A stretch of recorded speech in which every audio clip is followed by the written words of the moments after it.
Victor Hugo once said, "Music expresses that which cannot be said and on which it is impossible to be silent."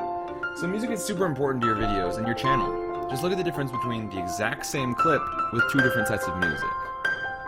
Dreaming about the things that we could be. Baby, I've been praying hard.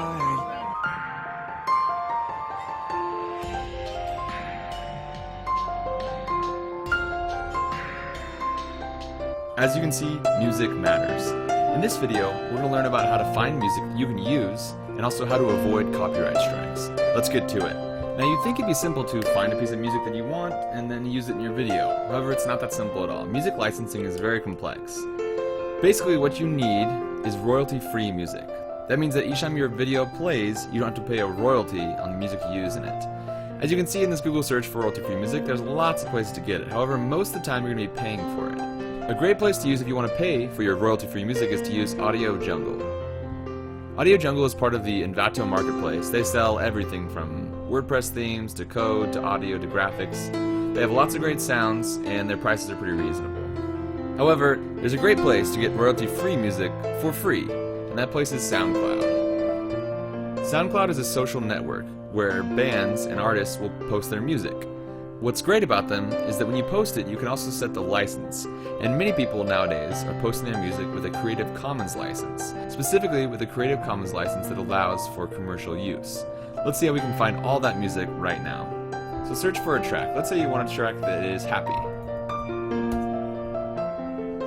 Right now you're searching for everything. You want to filter it down to only tracks. And then you want to change this to listen to use commercially. Every single one of these pieces of music is something that you can use commercially for free. You just have to download it. Now you can listen to a few of them and see what you like. We like that one. Let's hit download. And we now have music we can use inside of our video. But you need to be careful. Not all tracks posted as Creative Commons really are.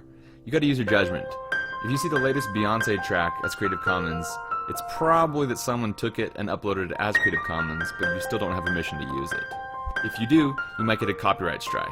Let's talk about what copyright strikes are and how to avoid them. A copyright strike happens when YouTube gets a formal, complete legal request to take down some content. By law, they have to do it, and then they put a strike on your account.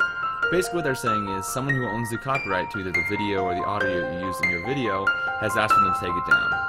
They call it copyright strikes because it's like baseball. 3 strikes and you're out. Your account is terminated, and that Google account can no longer create a new YouTube account.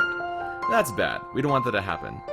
It also is bad because when you do get a copyright strike, your account goes into bad standing, and you lose access to certain features on YouTube. The good news is copyright strikes do expire after 6 months if you complete what they call copyright school. The bad news is they do not go away if you delete the video. It's kind of bad to get a copyright strike. You can get over it, but it kind of throws a wrench in your plans. So let's learn how to avoid getting copyright strikes. The first rule of thumb is obviously only ever use music that you create. With GarageBand on the iPad and the Mac, you can actually create with the loops some pretty good music. If you just need a little bit of filler music for the intro, the outro, you can make it yourself. But obviously not all of us can make music. That's where the marketplaces for royalty-free music come in. You can buy wonderful music made by musicians with explicit permission to use it in your videos. If you want to save money, you can also find royalty-free music for free on SoundCloud. Since it is sometimes hard to trace the owner of the music sometimes, I actually upload all of my videos to a test account to make sure they don't get any copyright issues before I upload them to my main account. It takes twice as long, but you save yourself a lot of headache in the future. Now we need to cover one final thing. There's a difference between a copyright strike and a copyright notice. Go to your YouTube channel and go to your Creator Studio and then click on Copyright Notices. This will show you all the videos that have a copyright notice. You can see right here this one matched third-party content. Click on this to find out what it means. So what this means is their copyright content was found in the video. The claimant is allowing their content to be used on YouTube videos, but they monetize it. So ads will appear on it, but you won't get any of the money. If you're okay with that, you don't need to do anything about it.